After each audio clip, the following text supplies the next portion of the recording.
selamat datang calon peserta didik SMK Dinamika Pembangunan 2 Jakarta. Tahun ajaran 2023-2024 akan segera dibuka. Pak, dari saya bantu. Selamat siang Kak, saya ingin bertanya, SMK Dinamika Pembangunan 2 Jakarta ada jurusan apa aja ya? SMK Dinamika Pembangunan 2 Jakarta ada 3 jurusan. Yang pertama, L, yaitu akuntansi, keuangan lembaga. Yang kedua, MPLB, Untuk informasi lebih lanjut, silakan klik link di bawah ini. Ayo segera daftarkan diri dan pantau terus PPDB-nya, jangan sampai ketinggalan ya.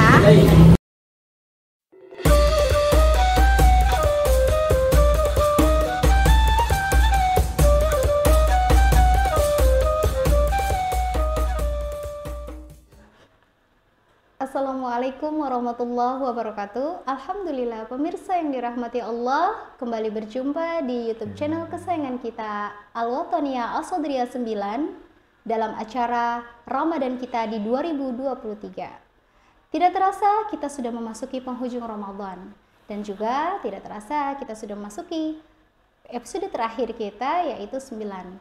Dan seperti biasa, memasuki episode terakhir ini kita juga akan membahas bukan hanya bulan Ramadan saja, namun juga kita akan berjumpa dengan 1 Syawal, yaitu Idul Fitri, yang akan menjadi tema kita pada pertemuan episode kita kali ini. Dan bersama saya Iis Diana, tentu saya tidak sendiri, saya ditemani oleh narasumber kami, yaitu Al-Ustadz Royhan Kamil, Sarjana Agama. Assalamualaikum warahmatullahi wabarakatuh. Waalaikumsalam warahmatullahi wabarakatuh. Alhamdulillah sehat Ibu. Senang sekali Ustadz kita bisa Alhamdulillah, berjumpa insya Allah. di Ramadan terakhir ini Ustadz. Siap. Kita sebentar lagi akan memasuki bulan 1 Syawal atau bulan Syawal, Insya dan Allah. kita akan ketemu Idul Fitri ya Ustadz ya. Ya, amin amin ya rabbal alamin. Pertanyaannya Ustadz, bagaimana kita bisa menggapai Idul Fitri itu sendiri? Silakan Ustadz. Baik, mohon izin. Assalamualaikum warahmatullahi wabarakatuh. Alhamdulillah, alhamdulillahilladzi ja'ala idan lil muslimin as-saimin al-qaimin as-sajidin. Asyhadu an la ilaha illallah wahdahu la syarikalah al-malikul haqqul mubin. Wa asyhadu anna sayyidana Muhammadan abduhu wa rasuluhu al-mab'usu rahmatan lil alamin. Allahumma sholli ala sayyidina Muhammadin wa ala alihi wa sahbihi ajma'in. Amma ba'du. Pemirsa, sahabat Ramadan kita yang dirahmati Allah Subhanahu wa taala. Bila kita mendengar kata Idul Fitri, hal tersebut merupakan goals atau tujuan utama. Namun sebelum kita mencapai tujuan, tentunya ada proses yang panjang, yang mana disebut dengan Ramadan. Ramadan secara bahasa berasal dari kata Ramado yarmudu Ramadan, artinya membakar. Apa yang dibakar? Imam Qurtubi di dalam tafsirnya menjelaskan, innama sumya Ramadan li'annahu yarmudu dzunub. Kenapa dinamakan bulan suci Ramadan? Karena dia membakar atau menghapus dosa-dosa besar maupun dosa kecil. Lantas, bagaimana cara membakarnya? Lantas, apa yang menjadi alat bahan bakarnya? Imam Qurtubi juga mengatakan, ayyatrikuha bi'amal sholihat, yakni dengan amal-amal sholihah. Yang mana di bulan suci Ramadan disebut juga dengan syahrul syiyam. Kita dianjurkan oleh agama kita untuk menunaikan ibadah puasa di bulan suci Ramadan. Bulan Ramadan juga disebut juga dengan syahrul qiyam, yang mana kita dianjurkan oleh agama kita di bulan suci Ramadan untuk menghidupkan malam harinya dengan amal-amal ibadah, amal-amal soleh, baik itu yang wajib maupun yang sunnah. Di antaranya bisa kita hidupkan di malam hari dengan sholat sunnah tarawih, yang mana sholat sunnah tarawih ini istimewa. Kenapa? Karena hanya bisa dilakukan di bulan suci Ramadan. Kemudian kita bisa lanjutkan dengan tadarus Al-Quran, dengan tahajud, dengan sholat tasbih, dan ibadah-ibadah sunnah lainnya yang insya Allah di bulan suci Ramadan ini yang sunnah memiliki derajat pahalanya seperti ibadah yang wajib. Pemirsa, sahabat Ramadan kita yang dirahmati Allah Subhanahu wa taala. Idul Fitri berasal dari kata ada yaudu aidan. Ada artinya kembali ke asal.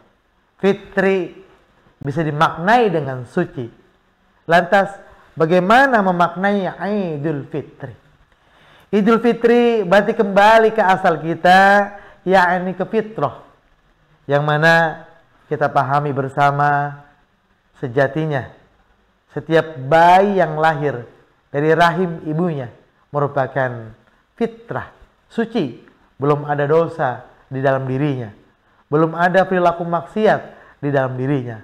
Maka hendaknya kita orang yang berpuasa, yakni sebagaimana firman Allah Subhanahu wa taala, ya ayyuhalladzina amanu kutiba alaikumusiyam kama kutiba alal ladzina min qablikum la'allakum tattaqun. Yang mana Idul Fitri, kefitrahan ini dapat diraih dengan ketakwaan. Di antaranya adalah dengan menunaikan ibadah puasa di bulan suci Ramadan. La'allakum tattaqun, agar kalian bertakwa, kata Allah. Takwa berasal dari kata wiqayah yang artinya perisai. Sebagaimana senada dengan makna puasa sendiri. Asyamu junnatun. Puasa adalah perisai. Perisai dari apa? Perisai daripada godaan syaitan yang mengajak kita ke potensi kemaksiatan dan kemurkaan dari Allah Subhanahu wa taala. Terus lantas bagaimana kita memaknai Idul Fitri? Seorang ulama berkata, laisal 'aid liman labisal jadid, walakinnal 'aid ta'atuhu tajid. Hari kemenangan atau hari raya Idul Fitri tidak dimaknai dengan pakaian baru, dengan ornamen rumah yang baru. Namun hakikatnya adalah ta'atuhu tajid, ketakwaan kita bertambah. Yang dulu di luar bulan suci Ramadan tidak tertib dalam melaksanakan sholat berjamaah, alhamdulillah selama bulan suci Ramadan baik waktu maupun kebersamaan bersama keluarga bersama-sama berupaya mengikhtiarkan diri kita untuk tertib sholat fardu berjamaah. Dulu yang belum gemar bersedekah di bulan suci Ramadan, kita diedukasi, kita mengikhtiarkan diri untuk mendermakan harta kita, baik berbagi rizki, berbagi tenaga, berbagi ilmu, karena sejatinya sedekah tidak selamanya dimaknai dengan harta, namun banyak ragam dan media lainnya untuk kita bersedekah. Mudah-mudahan di Idul Fitri ini bukan hanya secara makna kita menang, secara definisi merupakan hari kemenangan, namun secara hakikat kita dapat menang, yakni membuang sifat-sifat buruk kita, membuang kebiasaan buruk kita yang kita lakukan selama 11 bulan dan kita dididik selama 1 bulan suci Ramadan, dan akan kita lanjutkan kebaikan, amal-amal baik, perilaku baik, kebiasaan baik di bulan-bulan berikutnya. Demikian pemirsa yang budiman, semoga Allah berikan kita keberuntungan dan kemenangan dan diterima amal ibadah kita di sisi Allah Subhanahu wa taala. Baik Ustaz, subhanallah, saya sangat tersentuh sekali tadi mengatakan bahwa makna dari kita bisa tidak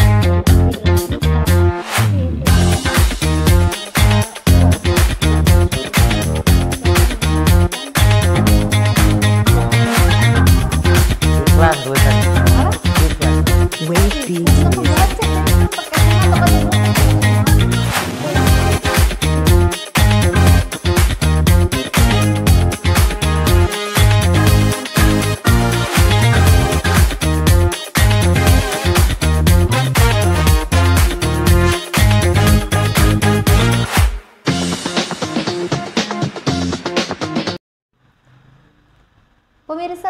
kembali di acara Ramadan kita di 2023 dengan tema Kembali Fitri, Kembali ke Kampung. Dan tadi Ustadz saya sempat nanyain ya Ustadz ya, Ustadz pulang kampung nggak? Insya Allah Ibu, karena memang anak saya belum pernah ngerasain kampung eyang ya. Mudah-mudahan dikasih waktu dan rezeki yang saya. Amin. Amin. Ya, ini adalah bagian dari tradisi kita ya Ustadz ya, yaitu mudik. Walaupun 2 tahun terakhir kemarin kita sempat tidak merasakan pulang kampung, tapi kayaknya di Indonesia itu kalau Lebaran itu kalau nggak pulang kampung bukan Lebaran, karena sudah menjadi tradisi. Itulah Ustadz. Pertanyaannya, pandangan Ustadz terkait tradisi mudik ini bagaimana? Menurut pandangan Islam dan fenomena yang ada di dalamnya. Baik, mohon izin pemirsa Ramadan kita yang berbahagia. Mudik ya, mudik ini 2 suku kata maknanya. Mu itu mulai, artinya dalam bahasa Jawa adalah pulang. Dik adalah udik, kampung. Jadi mudik pulang kampung. Tradisi dan budaya ini insya Allah baik selama mengandung kemaslahatan di dalamnya. Maksudnya apa? Karena mudik ini banyak kebaikan sejatinya di dalamnya. Bagaimana ada rasa kerinduan, ada rasa penantian yang lama antara anak yang sedang merantau mengadu nasib di ibu kota untuk melihat, mendoakan, bersilaturahim, khususnya kepada orang tua dan umumnya kepada sanak famili tetangga. Namun hukum daripada mudik ini sebenarnya mubah, Ibu. Tidak wajib, ya. Karena banyak sekali media-media komunikasi yang memudahkan kita untuk bersilaturahim. Jangan sampai tradisi mudik ini dianggap wajib. Jadi yang enggak mudik dianggap durhaka sama orang tua. Padahal kita tidak tahu persiapan, bekal, finansial, fisik calon pemudik bila mana ia harus mudik ke kampung halamannya masing-masing. Di dalam mudik tentunya ada tujuan yang mulia. Yang dalam bahasa Arab, silah itu menyambung, rahim adalah kasih sayang. Yang mana tentunya silaturahim ini dianjurkan oleh agama kita. Dalam hadis Bukhari yang artinya adalah, apabila di antara kalian hendaknya ingin dilapangkan rezekinya, dipanjangkan usianya, maka gemarlah ia bersilaturahim. Artinya banyak kebaikan-kebaikan di dalam giat silaturahim. Khususnya kita sebagai anak untuk berbakti. Bukan hanya berbakti, mendoakan, membahagiakan orang tuanya. Agar orang tua itu ridho kepada kita. Ridho Allah fi ridho walidain. Tentunya ridhonya Allah ada di ridho orang tuanya. Begitu juga suhtullah fi suhtil walidain. Kemurkaan Allah ada di kemurkaan orang tua. Mudah-mudahan diprediksi tahun ini 85 juta pemudik yang akan melaksanakan giat mudik di Lebaran 1444 Hijriah. Mudah-mudahan makna mudik ini bukan hanya dimaknai secara definisi ya, namun secara maknawi kita sadar kita saat ini juga sedang merantau Ibu di dunia, yakni kita akan mengumpulkan bekal-bekal di tempat yang kekal nanti, yakni kita akan mudik di tempat yang hakiki, yakni di akhirat. Kullu nafsin dha'iqatul maut. Setiap yang bernyawa pasti mati atau wafat. Dalam mudik pastinya ada persiapan. Dalam sisi finansial Ibu, yang bawa kendaraan roda 4, roda 2, naik pesawat, baik itu jalur laut, pastinya ada kos pengeluaran untuk transport. Bekal, makanan, butuh fisik yang prima. Agar apa? Selama sampai tujuan dan mendapatkan harapan yang dinantikan selama ini. Demikian pula kita selaku hamba Allah tentunya akan mudik ke akhirat nanti harus membawa bekal. Bekalnya apa? Yakni amal soleh. Tidak mudah kita menyiapkan bekal di dunia untuk di akhirat nanti. Perlu bercapek-capek ria, perlu bersabar-sabar ria, perlu istiqomah, perlu ikhlas, perlu konsisten agar amal yang kita kumpulkan di dunia betul-betul amal yang diterima dan diridhoi oleh Allah Subhanahu wa taala, sehingga membawa kita ke kampung halaman yang hakiki di akhirat nanti dengan selamat. Itu Bu. Jadi saudaraku yang mudik, jangan lupa untuk tunaikan sholat. Ya, jangan sampai budaya mudik sehingga lalai akan kewajiban, khususnya sholat. Kalau puasa ada safar Bu, ada rukhsah. Namun untuk sholat, bisa sholat di dalam kendaraan ya. Jangan sampai niatnya baik dinodai dengan perilaku yang tidak baik, meninggalkan sholat. Tidak maksud menggurui, hanya ingin mengajak.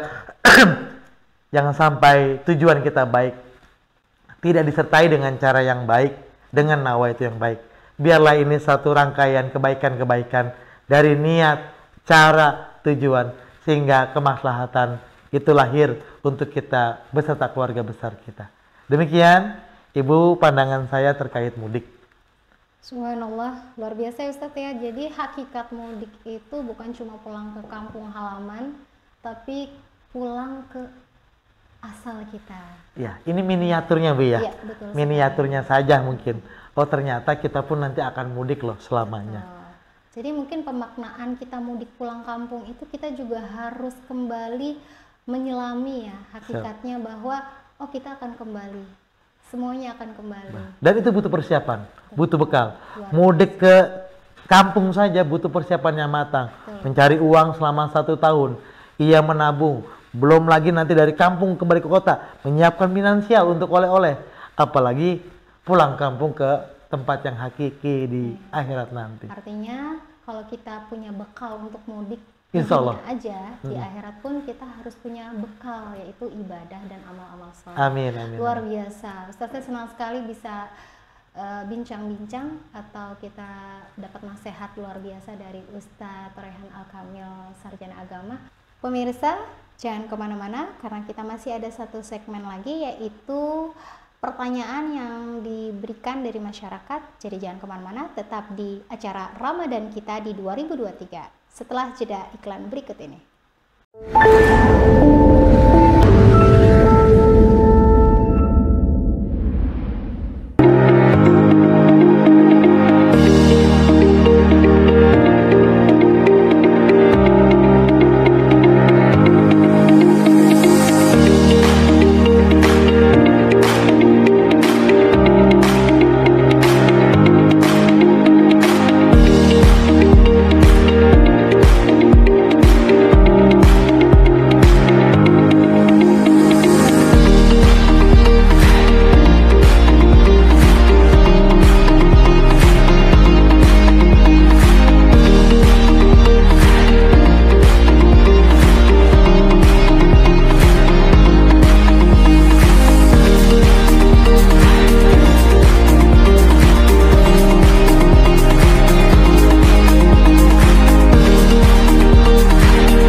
Assalamualaikum warahmatullahi wabarakatuh. Perkenalkan, nama saya Dika Farul Dayat dari kelas 11 TKJ 3. Di sini saya ingin bertanya tentang mengenai seorang musafir.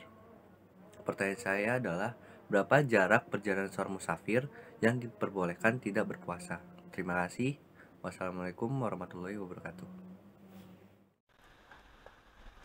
Iya, demikian tadi pertanyaan dari salah satu masyarakat, yaitu Dika. Pertanyaannya Ustadz, berapa jarak minimum seorang musafir boleh tidak berpuasa? Silakan Ustadz. Ya, terima kasih Ananda Dika atas pertanyaan bagusnya yang luar biasa. Namun izin saya menjelaskan terkait perjalanan. Dalam bahasa Arab ada 2 istilah, yakni ada zahaba dan ada safara, yang mana memiliki makna yang hampir sama, namun beda peruntukannya. Kalau dhahaba itu kategori perjalanan yang dekat. Ana adhabu ila madrasah. Saya berangkat dari rumah ke sekolah. Ya, ana adhabu ila suq. Saya pergi ke pasar. Itu cenderung dekat dari tempat tinggal kita ke tempat tujuan yang kita kehendaki. Yang kedua, jahaba ini juga memiliki kategori perjalanan atau pergian yang tidak menyulitkan. Yang ketiga adalah tidak memiliki potensi yang membahayakan diri sendiri. Lantas bagaimana antonimnya, lawannya? Yakni ada safar, kebalikannya. Kalau jahaba dekat, berarti safar itu jauh. Kalau jahaba tidak menyulitkan, kalau safar itu memiliki potensi adanya kesulitan, baik di jalan, baik persiapan dan lain sebagainya. Kemudian dalam safar ada potensi juga apa? Melelahkan sehingga tidak membawa kemudaratan untuk keselamatan diri kita. Maka dari itu di dalam agama kita Islam yang diperkenankan untuk tidak berpuasa adalah orang yang musafir atau disebut orang yang sedang dalam perjalanan jauh. Apa dalilnya? Allah berfirman dalam surah Al-Baqarah ayat 185 kalau tidak salah. Wa man kana maridan aw ala safarin fa iddatun min ayyamin ukhra yuridu bikumul yusra wa la yuridu bikumul usra. Hai kalian yang sedang sakit, yang sedang dalam perjalanan, apabila ia berbuka, maka gantilah jumlah hari yang ia batalkan di kemudian hari. Sesungguhnya Allah menghendaki kemudahan dan tidak menghendaki kesukaran atau kesulitan. Para pemirsa Ramadan kita yang berbahagia, sebelum kita bicara jauh tentang musafar, tentang perjalanan dan tentang rukhsah, ada 9 golongan dalam fikih yang memperbolehkan tidak berpuasa, bahkan dilarang ia berpuasa. Yang pertama adalah anak kecil. Yang kedua adalah orang yang tidak berakal atau mohon maaf gila. Yang ketiga adalah orang sakit. Yang keempat adalah orang tua. Yang kelima adalah orang yang haid. Dan yang keenam adalah orang yang nifas seusai melahirkan. Yang ketujuh adalah orang yang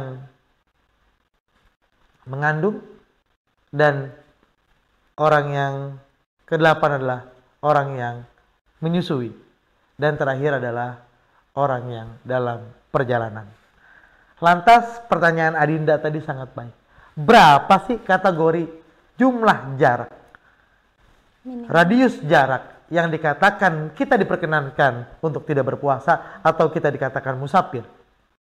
Dalam hadis yang diriwayatkan Imam Bukhari, sahabat yang bernama Umar ibnu Abbas melaksanakan perjalanan sudah menempuh 4 burud atau 16 farsakh yang telah dikonversi oleh para alim ulama disamakan dengan 80,6 meter, telah menjamak sholatnya, telah mengqashar sholatnya, dan ia berbuka puasa. Artinya berdasarkan dari hal tersebut dapat kita maknai jumlah radius dikatakan ia musafir adalah 80,6 km. Yang menjadi ketentuan adalah jarak, Bu. Tidak disampaikan adalah keterangan waktu. Saat ini kan zaman modern ya, Bu. Dari sini ke Bandung sudah ada tol Cipularang, bisa ditempuh 2 jam, 3 jam. Dan kita punya supir biasanya kalau orang yang berkecukupan, dia tidak capek, tidak mengendarai. Lantas, apakah dia termasuk musafir? Secara jarak ya, karena sudah melampaui batas waktu jarak tempuh 80,6 meter. Terus bagaimana? Ia berpuasa atau tidak? Dikembalikan kepada pribadi masing-masing. Kalau dia merasa nyaman, kalau dia merasa sehat, dan ada rasa kehati-hatian, dia tidak dapat membayar hutangnya, dan dia merasa yakin dia mampu berpuasa, diperkenankan. Atau menjadi orang lebih bijaksana, yakni orang yang mohon maaf rendah hati, orang yang memanfaatkan kemurahan hati, kebijaksanaannya Allah yang dinamakan rukhsah atau keringanan. Karena sejatinya tadi ayat yang tadi, Allah menghendaki kemudahan dan tidak menghendaki kesukaran. Di ayat lain, la yukallifullahu nafsan illa wus'aha. Allah tidak akan membebani umatnya dengan ujiankah, dengan perintahkah, dengan musibahkah, kecuali dari atas batas kemampuan daripada hambanya sendiri. Jadi izin Ananda yang berbahagia, radius sudah saya sampaikan, kategori orang yang tidak diperkenankan atau tidak diperbolehkan berpuasa sudah saya sampaikan. Mudah-mudahan Allah memberikan kita kesehatan-kesehatan. Dan kami mengajak kepada para pemirsa Ramadan kita di penghujung akhir bulan suci Ramadan. Sebentar lagi insya Allah kita akan memasuki bulan Syawal, Idul Fitri. Jangan lupa, jangan sampai kita larut dalam euforia belaka, senang-senang belaka, tanpa makna, tanpa tuntunan agama. Ingat, di malamnya, di malam sebelum 1 Syawal ada yang disebut malam takbiran. Mari kita ramaikan musola, masjid dengan kalimat-kalimat thayyibah, dengan bertakbir bersama, dengan mengagungkan nama Allah. Di pagi harinya ada sholat sunnah Idul Fitri, yang mana dalam 1 tahun hanya 2 Id, yakni Idul Fitri dan Idul Adha. Ini momentum baik buat kita. Yang ketiga adalah jangan lupa bersilaturahim, ya, baik dapat melalui menziarahi atau mendoakan, maupun yang sedang hidup memohon maaf, minta ridho, minta doa. Semoga sempurna ibadah kita dari awal bulan suci Ramadan dan diakhiri dengan Idul Fitri, dan kita tergolong orang yang mendapatkan kemenangan di mata Allah Subhanahu wa taala. Dan kami mengajak dan berpesan kepada saudaraku yang akan melaksanakan giat mudik. Yang pertama tentunya jaga kesehatan. Yang kedua adalah luruskan niat. Yang ketiga, jangan sampai meninggalkan perintah Allah yang wajib demi hal yang tidak diwajibkan. Yakni maksudnya apa? Perintah sholat. Dikhawatirkan dengan estimasi 85 juta pemudik akan menimbulkan kemacetan, crowded, stuck di jalan, sehingga waktu azan telah tiba dia lalai akan sholatnya. Nauzubillahi min dzalik. Wallahul muwaffiq ila aqwamit thoriq. Parkir minta maaf apabila ada hal-hal yang dirasa kurang tepat, yang benar datang dari Allah, yang salah datang dari Al-Fakir sendiri. Wallahul muwaffiq ila aqwamit thoriq. Assalamualaikum warahmatullahi wabarakatuh. Waalaikumsalam warahmatullahi wabarakatuh. Terima kasih untuk Al-Ustadz Raihan Al-Kamil SAG, Sarjana Agama, yang telah mengisi Ramadan kita di 2023 ini. Baik pemirsa yang dirahmati Allah, tidak terasa kita sudah di penghujung acara dan ini adalah episode terakhir kami. Namun para pemirsa yang setia menyaksikan kami, tetap bisa terus menyaksikan episode 1, 2, 3 hingga 9 di channel YouTube kesayangan kita semua, Al-Wathaniyah As-Sodriyah 9. Dan kami selaku kru yang bertugas seluruhnya mohon maaf apabila ada kekurangan. Kami mengucapkan taqabbalallahu minna wa minkum taqabbal ya karim. Minal aidin wal faizin. Mohon maaf lahir dan batin. Wassalamualaikum warahmatullahi wabarakatuh.